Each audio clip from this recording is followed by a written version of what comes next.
Buenos días, nos preparamos en la página 7, del material que les han proporcionado.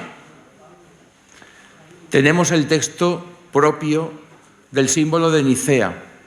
Nos vamos a poner en pie para comenzar nuestra 10ª sesión fulgentina en el horario matinal y vamos a profesar nuestra fe uniéndonos a los que hace 1700 años tenían ese mandato y esa gracia para poder formular en el primer concilio ecuménico.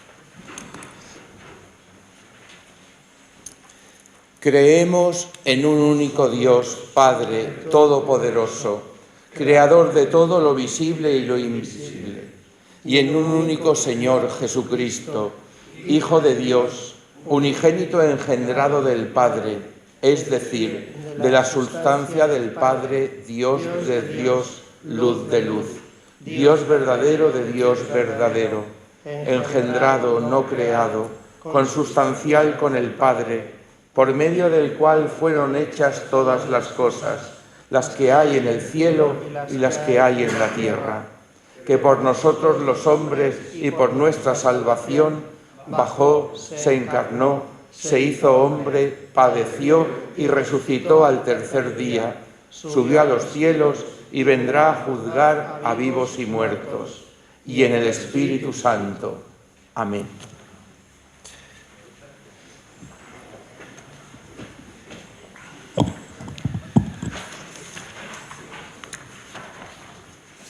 Bienvenidos, les decía, después de profesar la fe.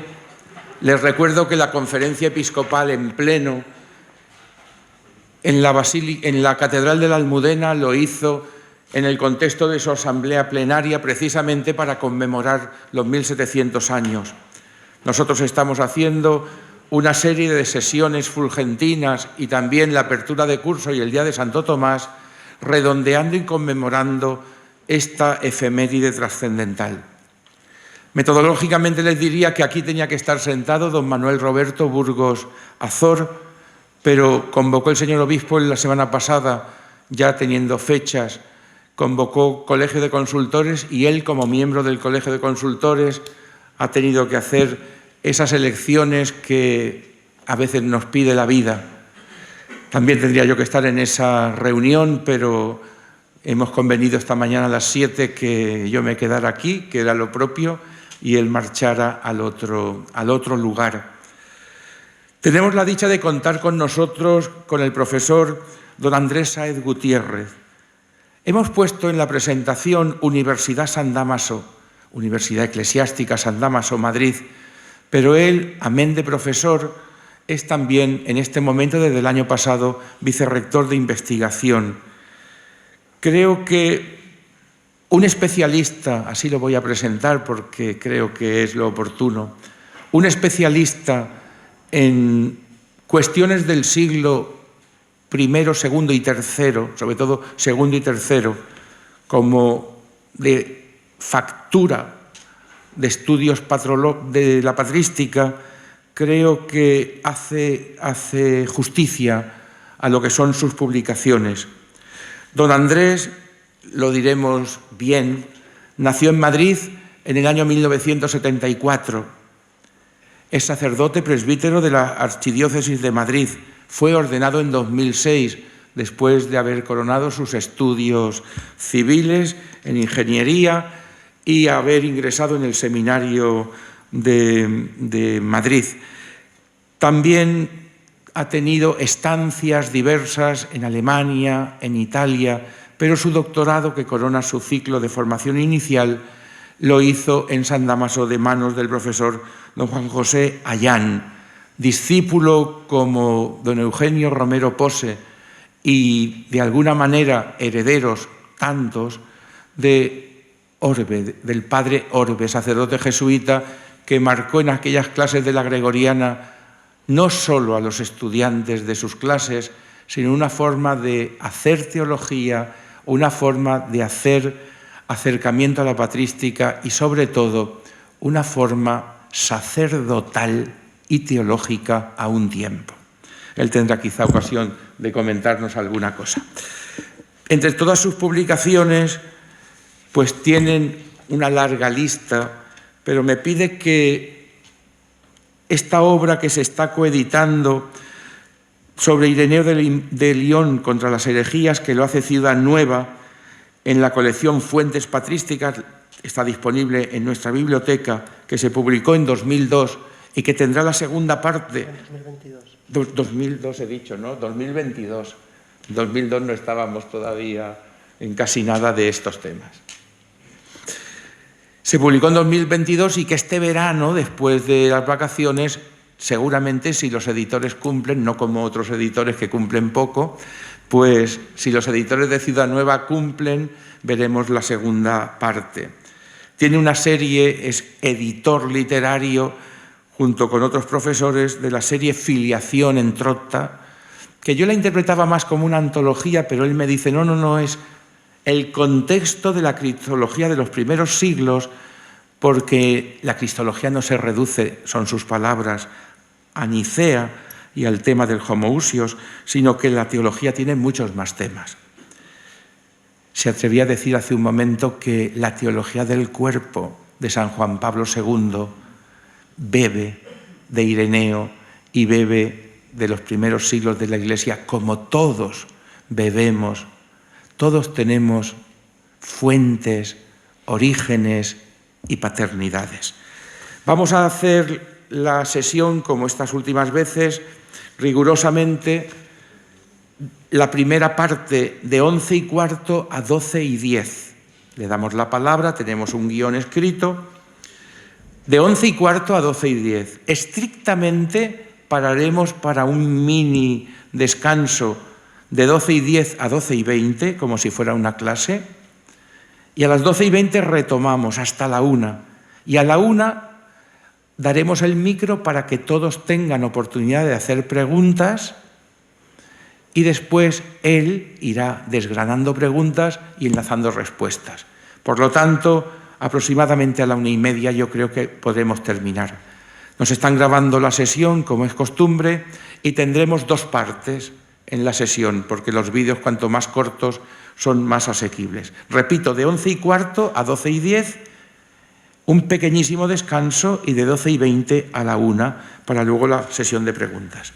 Pues les dejo con el profesor y les invito a que, abriendo sus apuntes, tomen nota, porque la escucha activa debiera de ser espíritu y letra habitual en la vida de un creyente, en la vida de un intelectual.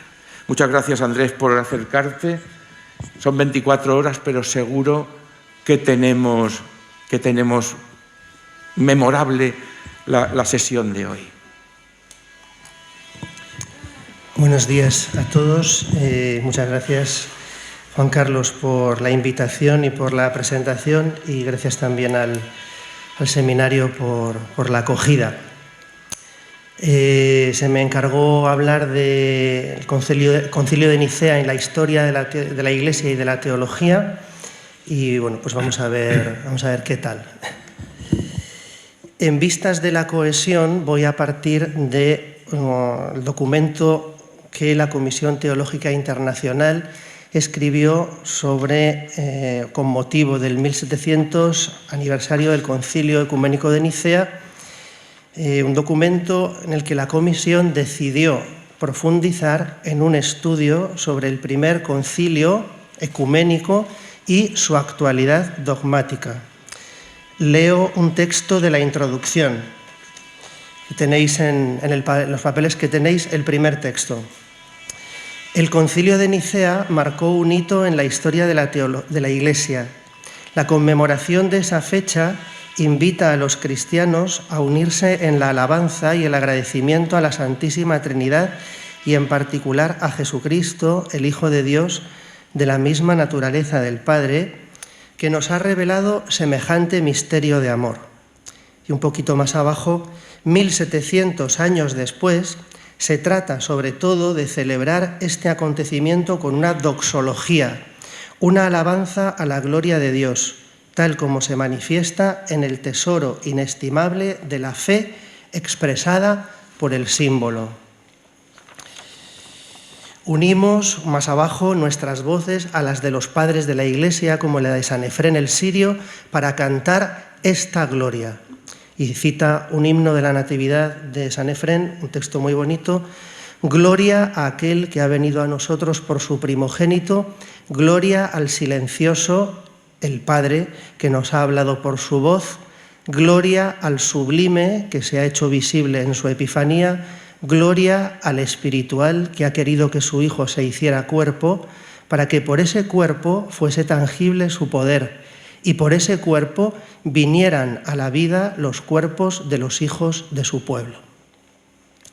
Destaco dos aspectos de este pasaje. En primer lugar, el documento describe el Concilio de Nicea como un hito en la historia de la Iglesia. Un hito significa un hecho clave y fundamental, hasta el punto de que su relevancia no reside solo en el pasado, sino también en el presente. Cito: la luz que la Asamblea de Nicea arroja sobre la revelación nos permite descubrir una riqueza inagotable mediante la lectura orante y teológica.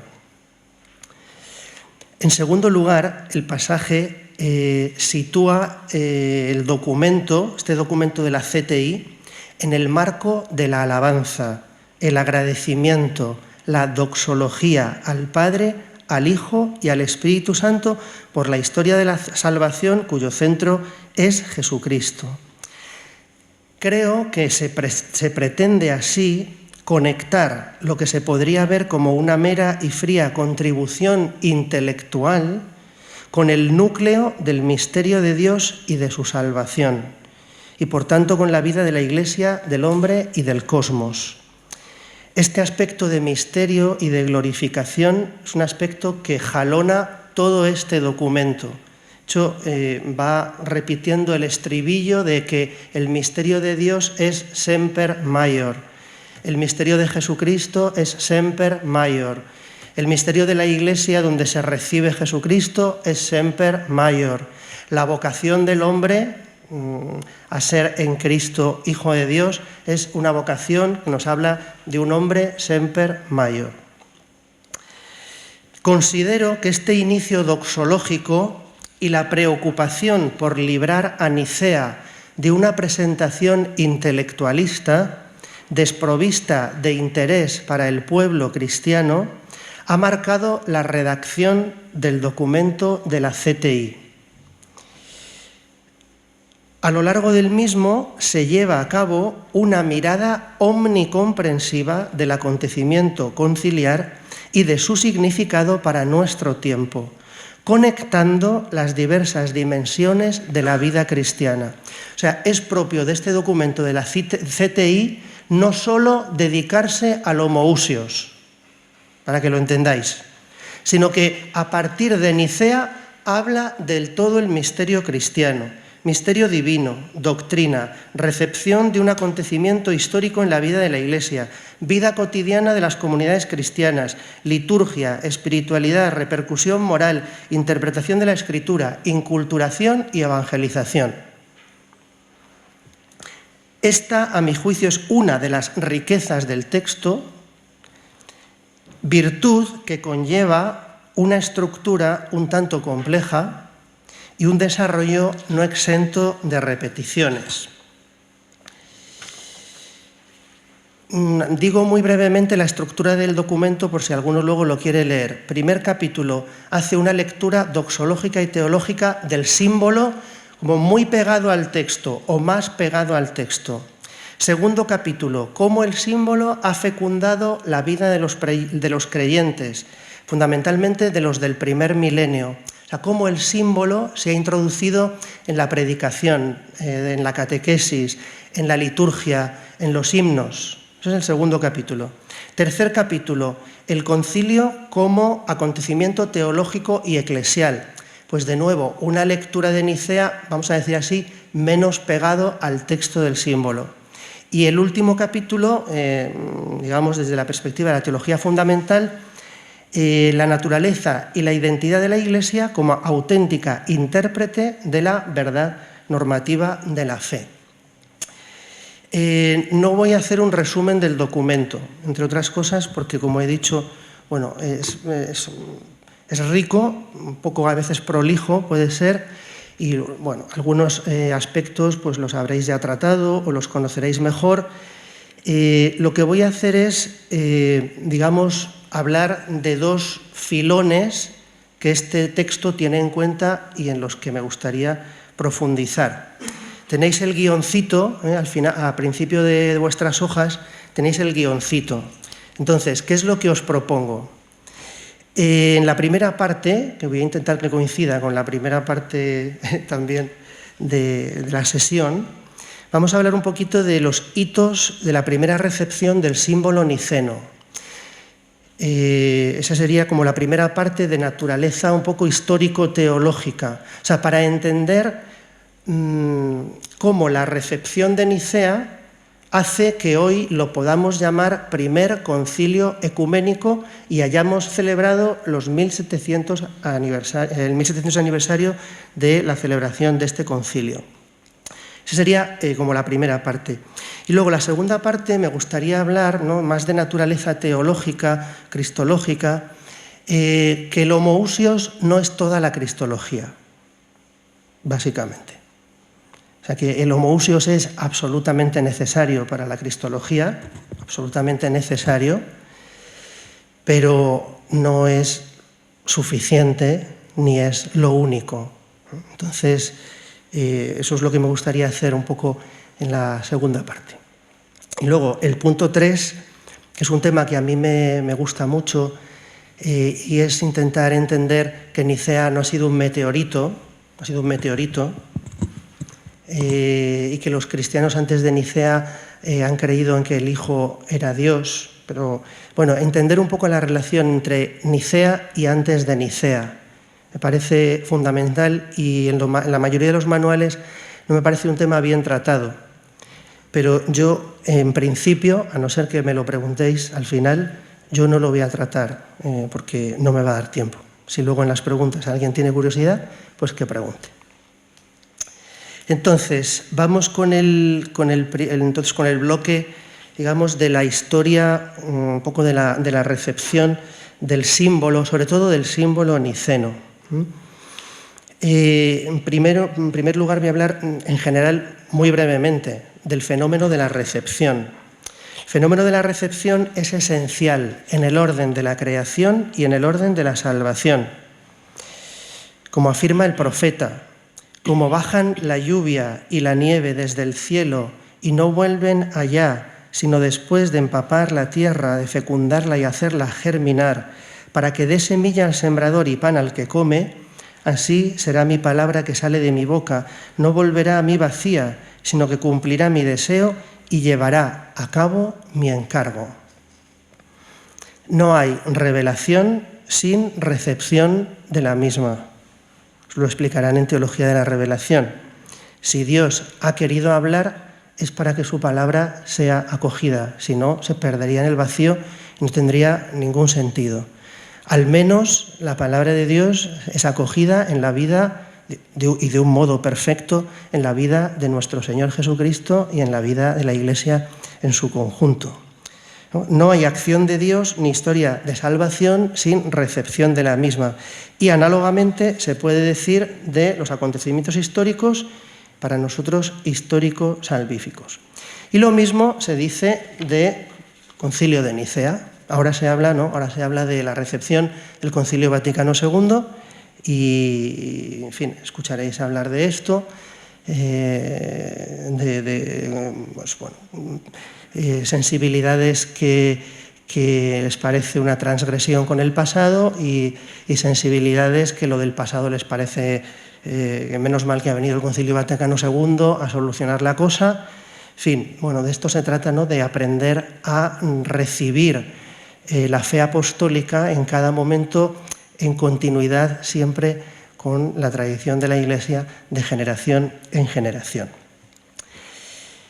Se puede afirmar que no habríamos celebrado el 1700 aniversario del Concilio de Nicea y no lo habríamos celebrado como primer concilio ecuménico con el sentido que ahora le damos al término ecuménico si su símbolo no hubiera sido recibido en los decenios posteriores a la celebración del concilio como una norma universal. Porque lo que os quiero mostrar es que el día después del Concilio de Nicea, el símbolo no era una norma universal de máxima autoridad.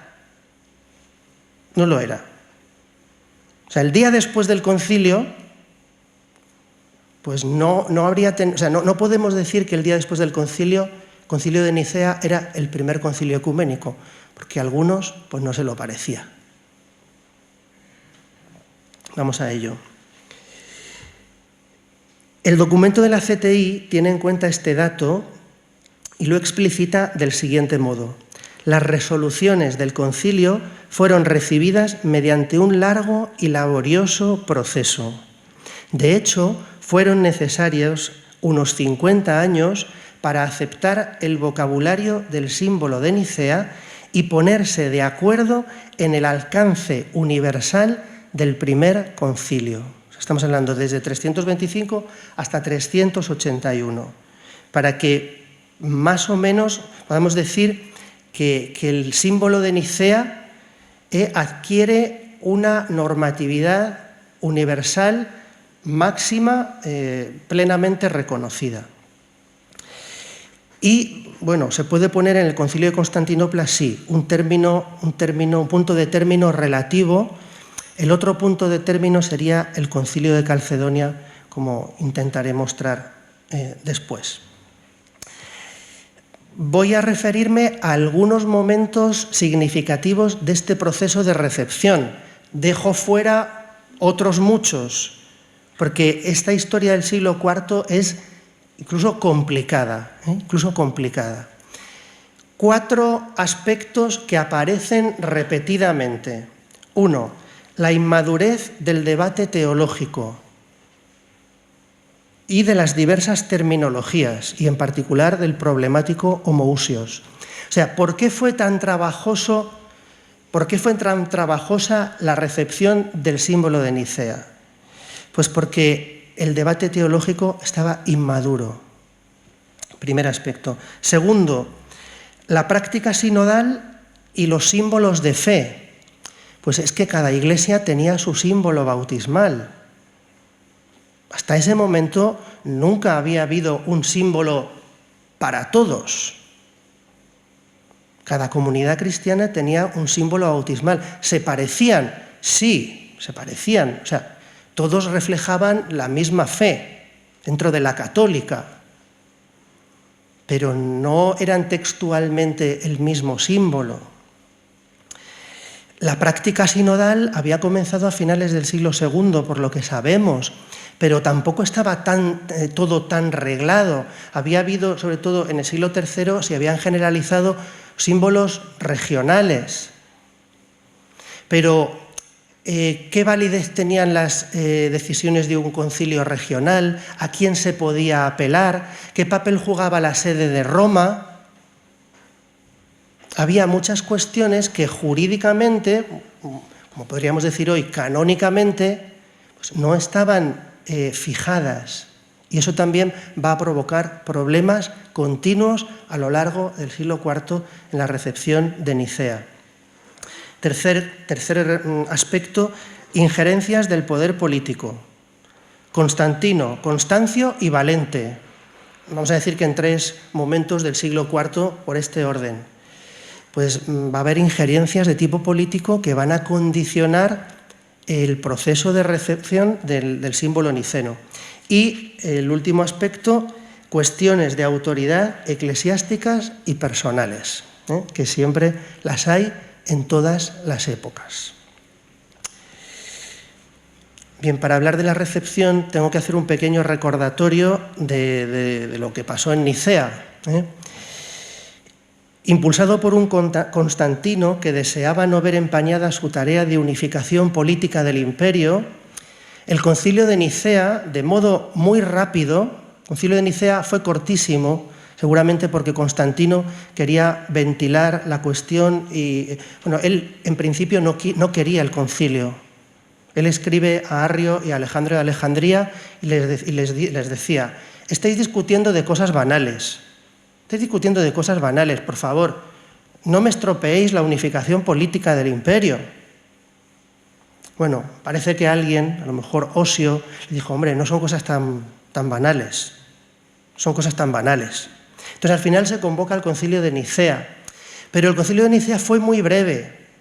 Parece como que Constantino de todas maneras quería solucionar por la vía rápida, ¿no?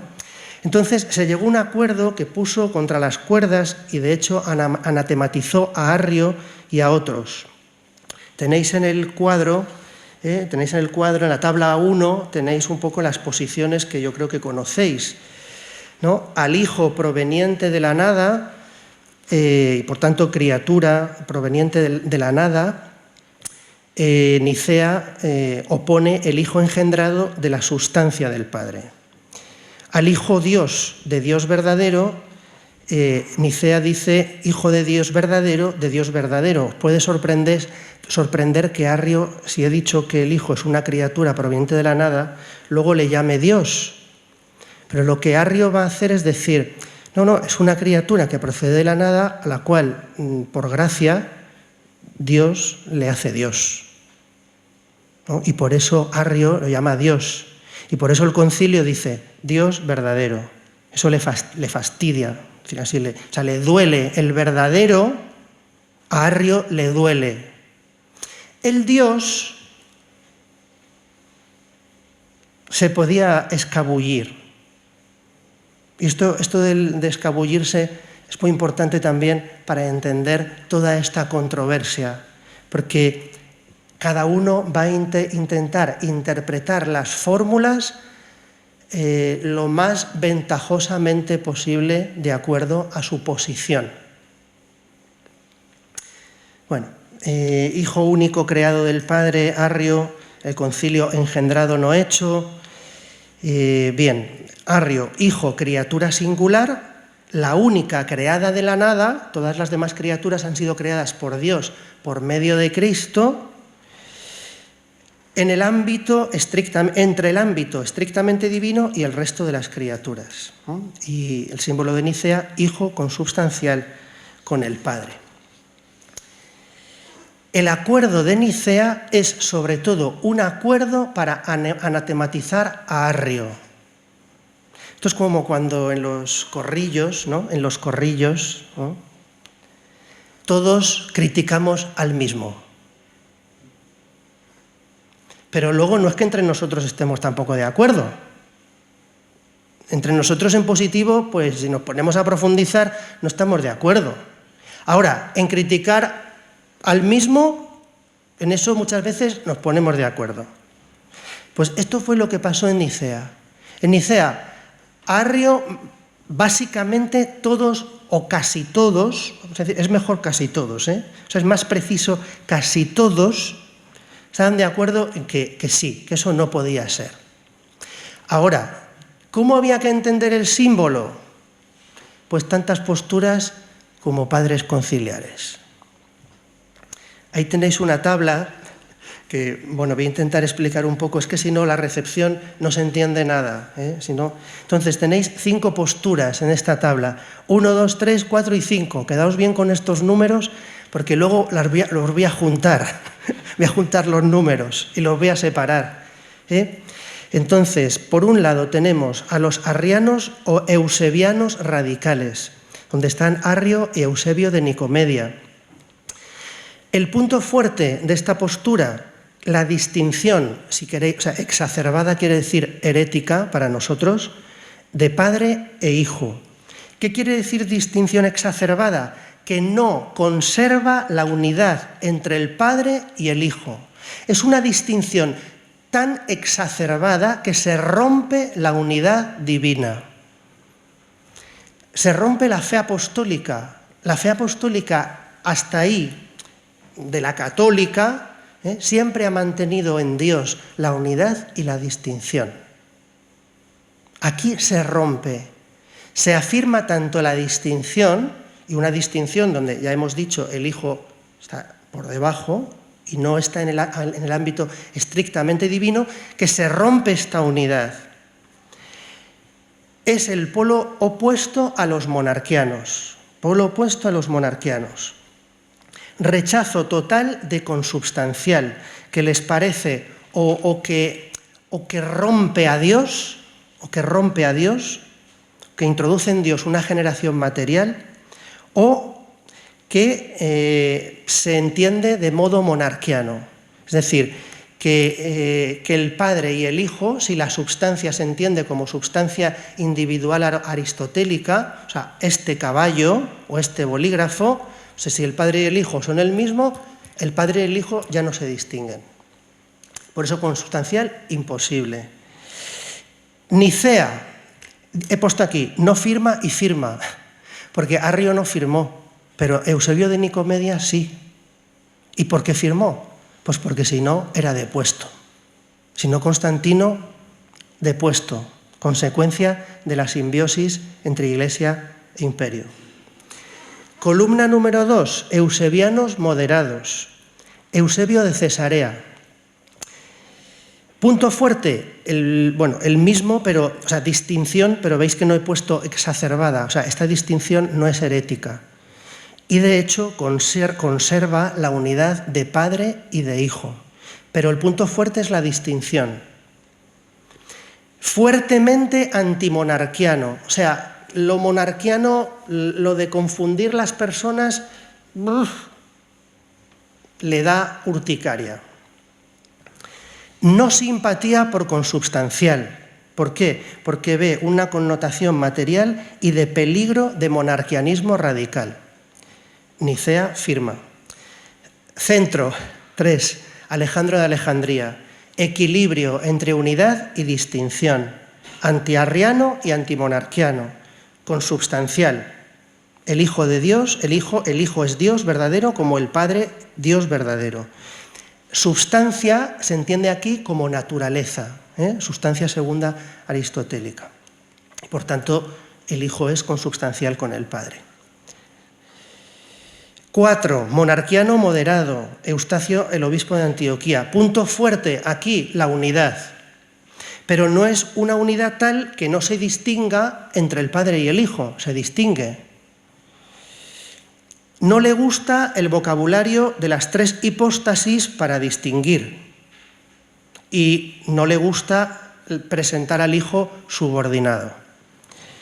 Consubstancial lo acepta y Nicea firma. 5. Monarquiano radical, Marcelo de Ancira, obispo de Ancira. Punto fuerte, un énfasis exacerbado en la unidad divina, que va a ser herético, hasta el punto de que no hay distinción real de Padre y Logos en la preexistencia. Va contra la distinción real, ¿sí? Y acepta el consubstancial, pero lo va a entender como sustancia primera aristotélica. El Padre y el Hijo no se distinguen. El Logos es una propiedad de Dios. Nicea firma. Bueno, pues a partir de aquí vamos a ver cómo hay que vincular las columnas. Fijaos. Primer momento de 325 hasta 350, donde se van a constituir dos frentes. El frente eusebiano, tenéis la siguiente tabla, la tabla 4, el frente eusebiano, porque los frentes no se van a constituir a partir de la firma del símbolo, sino a partir de las posiciones teológicas predominantes.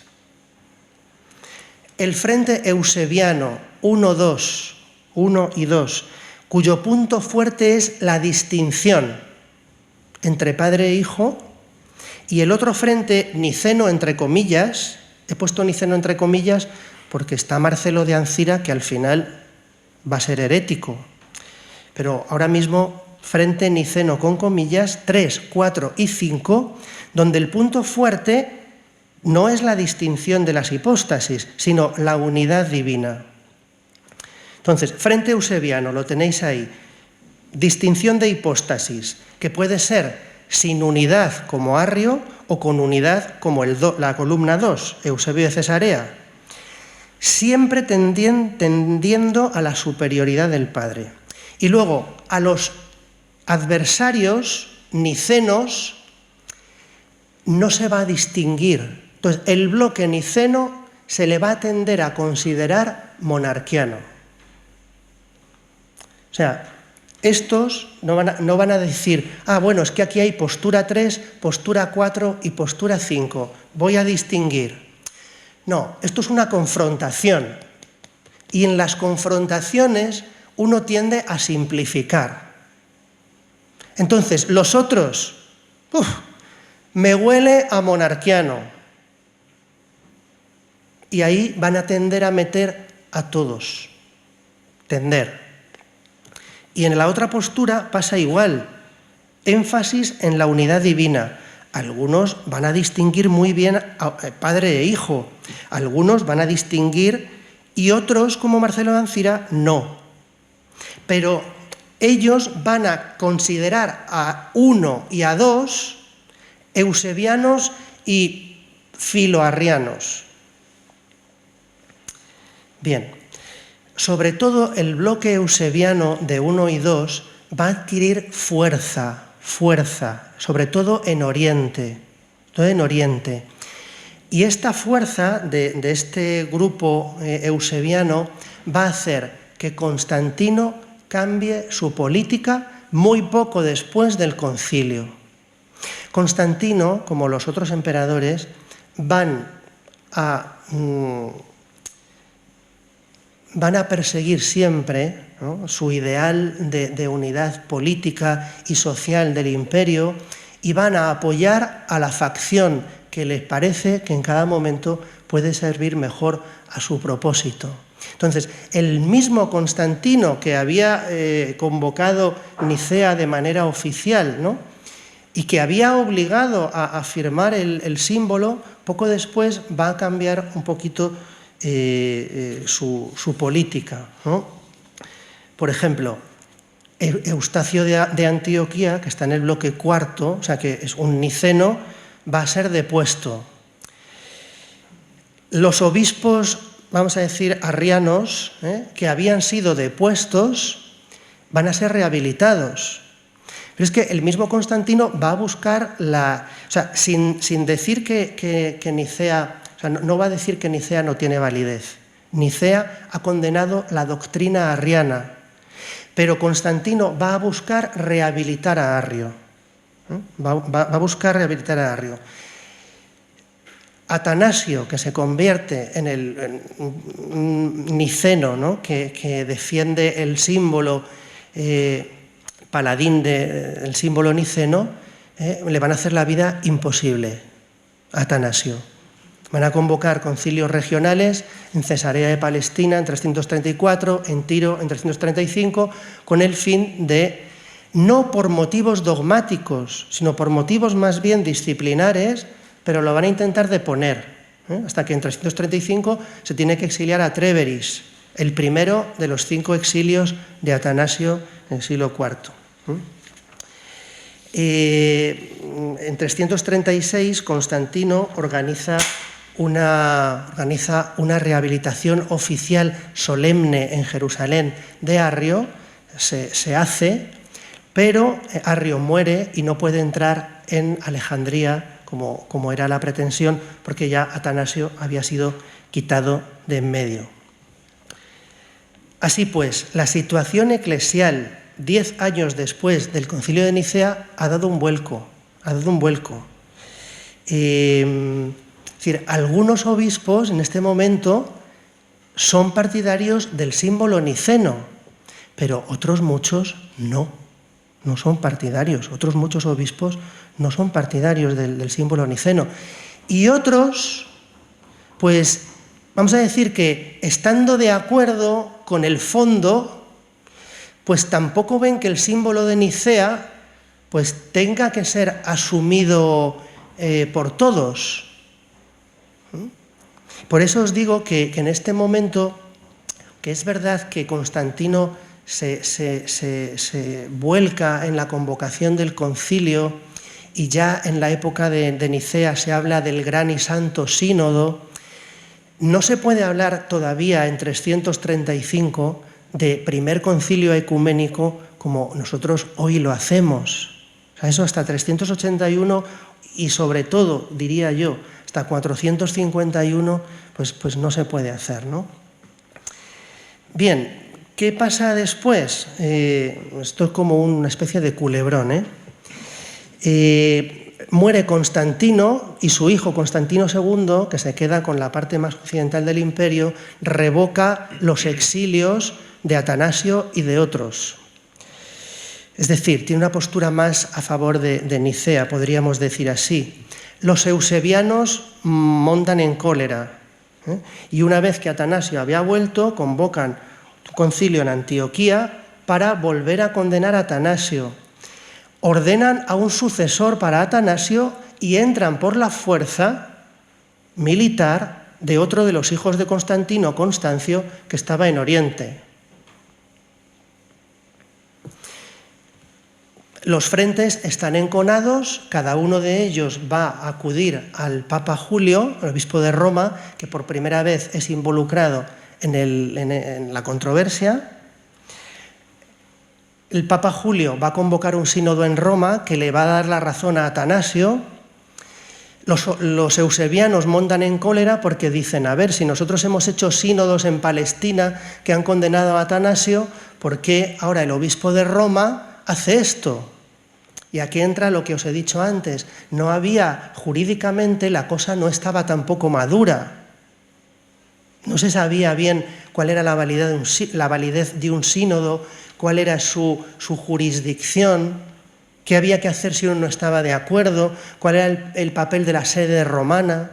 O sea, estas cosas se van a dilucidar precisamente a lo largo de toda esta controversia. Bien, después de este sínodo de Roma de 341, los eusebianos organizan otro sínodo en 341 en Antioquía. Este sínodo tiene la peculiaridad de que va a dar lugar a otros símbolos. Segundo símbolo de Antioquía, lo tenéis también en la tabla número 5. Mirad, en el siglo IV va a haber como una veintena de símbolos que van a pretender, por parte de algunos, van a pretender sustituir el símbolo de Nicea. Y nos podría parecer, bueno, pero uno era el bueno y los otros eran heréticos. No, si vosotros leéis este segundo símbolo de Antioquía, pues, bueno, no tiene por qué ser herético. O sea, comparado con el de Nicea, deja mayor espacio a que los arrianos tergiversen algunas expresiones. ¿Entendéis? O sea, el símbolo de 341 no es que sea un símbolo, si lo leéis, luego es muy interesante, no es que sea malísimo, ¿no? Es un símbolo que uno dice, pues hombre, creo que está bien. O sea, responde a la fe.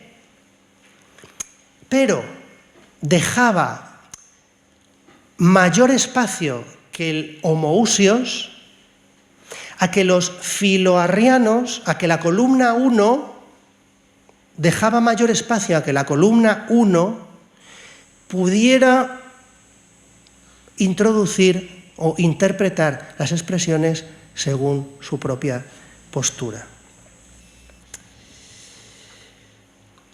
Bien, simplemente, ¿no?, para que veáis que en estos años, hasta el 350, hay un grupo de obispos que estaría a favor de Nicea, no solo en Oriente, no solo en Oriente. Esto es importante. En los manuales se suele decir que el símbolo de Nicea en Occidente no es conocido hasta el 350, 360. Eso hay que corregirlo, porque el sínodo de Sárdica, que es la actual Sofía, el sínodo de Sárdica, o sea, este sínodo, en la carta que os he puesto aquí de Osio y de Protógenes de Sárdica al Papa Julio, se ve muy bien que consideran el texto de Nicea, el símbolo, lo consideran normativo. Y lo que este sínodo hace es componer un texto suplementario que no pretende renovar el símbolo. O sea, Sárdica dice, Nicea es normativo y yo voy a hacer un texto que lo comenta, pero no lo quiero sustituir. Eso es lo que hace Sárdica. Y fundamentalmente Sárdica, que pretendía ser una reunión de todos los obispos, al final fue una reunión de los obispos eusebianos por un lado y de los otros obispos por otro. Y fruto de esta reunión de los obispos nicenos es esta carta que os digo que le escribieron al Papa Julio y donde se toma Nicea como norma. O sea, que los occidentales conocen Nicea y lo tienen como norma y hacen un texto suplementario pues, para comentarlo y para afianzar su normatividad. Dos frentes. Bueno, ¿y cómo salimos de esta oposición?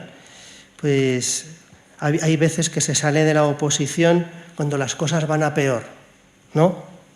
Como también pasa en nuestra vida, cuando ya llegamos al suelo, ya solo se puede rebotar. Pues esto es lo que va a pasar. Esto es lo que va a pasar. A partir del año 350, Constancio, el hijo de Constantino, se queda con todo el imperio. Y Constancio va a promover una línea, vamos a decir así, que está más en el bloque del bloque eusebiano, no del bloque niceno, que va a dar lugar, por ejemplo, tenéis en las hojas, a la fórmula de fe de Sirmio de 357. Leo solo lo que está en negrita. A ver qué os parece esto. No hay duda de que el Padre es mayor. Nadie puede dudar de que el Padre es mayor que el Hijo en honor, dignidad, gloria, majestad e incluso por el nombre mismo de Padre. Bueno, no sé, creo que se ve bien que esta frase es un poco subordinante, ¿no? O sea, el Padre es mayor que el Hijo en honor, en dignidad, en gloria, en majestad, ¿no? Es un poquito subordinante. Bien, Hilario va a llamar a este texto blasfemia de Sirmio. Y os lo he puesto como un ejemplo de que aquí se va a romper la baraja. O sea, esto va a conmocionar, ¿no? Os he puesto aquí. Constancio, único emperador, urge una fuerte política religiosa unitaria con efectos en la controversia teológica, aunque paradójicamente tal vez no en el sentido pretendido por él, porque el bloque 1-2, el bloque eusebiano, se va a romper. Porque no a todos los eusebianos esta fórmula de Sirmio les va a parecer aceptable. Se están pasando. Entonces, aquí se discierne claramente lo anomeo, o sea, los arrianos de segunda, tercera generación. Lo homeo es una tendencia que dice el Hijo es semejante al Padre, pero no en sustancia, semejanza genérica, tendencia claramente subordinante, muy ambigua, zona gris. Y aquí ya no estábamos para zonas grises. Y luego los homoiusianos, que son los que van a protestar. Os habéis pasado. Estos homoiusianos que dicen que el Hijo es semejante al Padre en substancia, van a terminar unidos con los nicenos buenos. ¿Y cuáles son los nicenos buenos? Pues son los de la columna 3 y los de la 4, discernida la 5, ¿no? Que son los monarquianos radicales de Marcelo de Ancira. Y eso va a dar lugar a la confluencia final teológica entre los que afirmaban desde el principio, vamos a decir así, el consubstancial de Nicea, con aquellos que no les gustaba el consubstancial de Nicea por prevención antimonarquiana, como podía ser un Eusebio de Cesarea, por ejemplo, o el mismo Hilario de Poitiers. En un primer momento no le gusta mucho el homoousios. Dice, bueno, sí, pero hay otras maneras de hablar. Y luego, en cambio, dice, no, es una referencia necesaria. Entonces, va a haber un entendimiento entre homoousianos y homoiusianos, donde Atanasio, Hilario, Basilio van a desempeñar un papel muy importante, porque se van a dar cuenta de que están diciendo lo mismo con distintos términos. Cuando utilizan homoiusios, o sea, semejante, lo están haciendo porque tienen miedo de que homoousios no permita la distinción entre padre e hijo. Entonces, digamos que eliminada esa prevención, pues van a aceptar el homoousios niceno. En Constantinopla, o sea, a partir del año 380, la madurez teológica y eclesial se une con el poder político. Porque no os creáis que hubo madurez teológica y ahí estaba Valente, pues todavía poniendo piedras para las ruedas. Entonces, con Teodosio se une lo teológico y lo político y permite el Concilio de Constantinopla. El símbolo de Constantinopla, símbolo de Nicea, se conoce con el nombre de los 318 padres. Parece que hubo 250, 270, y el de Constantinopla como el símbolo de los 150 padres. Es un símbolo distinto, lo he puesto en paralelo en algún sitio, lo tenéis también, en paralelo el símbolo de Nicea y el símbolo de Constantinopla. Se amplía la cuestión del Espíritu Santo, que se había empezado a debatir a partir del año 360, pero desaparece también alguna expresión del artículo del Hijo. Bueno, por lo que sabemos de Calcedonia, y termino ya toda esta parte, fijaos, de Nicea y de Constantinopla no tenemos las actas, tenemos las actas de Éfeso y de Calcedonia. Entonces, en Calcedonia lo que se ve, si uno examina las actas, es que se citan tanto el símbolo de Nicea como el símbolo de Constantinopla. Entonces, ¿eso cómo es interpretado por Calcedonia? ¿Cómo parece que es interpretado por Calcedonia? Pues por un lado, dando prioridad a Nicea. O sea, en este sentido, Constantinopla es una interpretación fiel de Nicea. Está en línea con Nicea. Pero a la vez, Nicea no es lo único. Nicea es necesario, Nicea tiene la primacía, pero Constantinopla también es necesario como interpretación autorizada, ¿no?, de Nicea. Y eso hace posible que no haya inmovilismo, no hay rigidez, no hay inmovilismo. Y por eso nuestro símbolo es el símbolo niceno-constantinopolitano. Se parece más al de Constantinopla. Si vosotros leéis hoy la versión del misal romano, es con alguna variante, es el de Constantinopla. No, que el de Constantinopla es que antiguamente también tiene variantes, pero bueno, es decir, que básicamente es el de Constantinopla. ¿Por qué se le llama niceno? Porque se considera que Constantinopla es una interpretación y un punto de término de lo iniciado en el símbolo de Nicea. Y yo creo que como primera parte, además son las 12:10, pues nos podemos parar aquí. Muy bien. Pues muchas gracias, Andrés. Tomamos estrictamente en puntualidad británica 10 minutos y estaremos ya dispuestos a proseguir.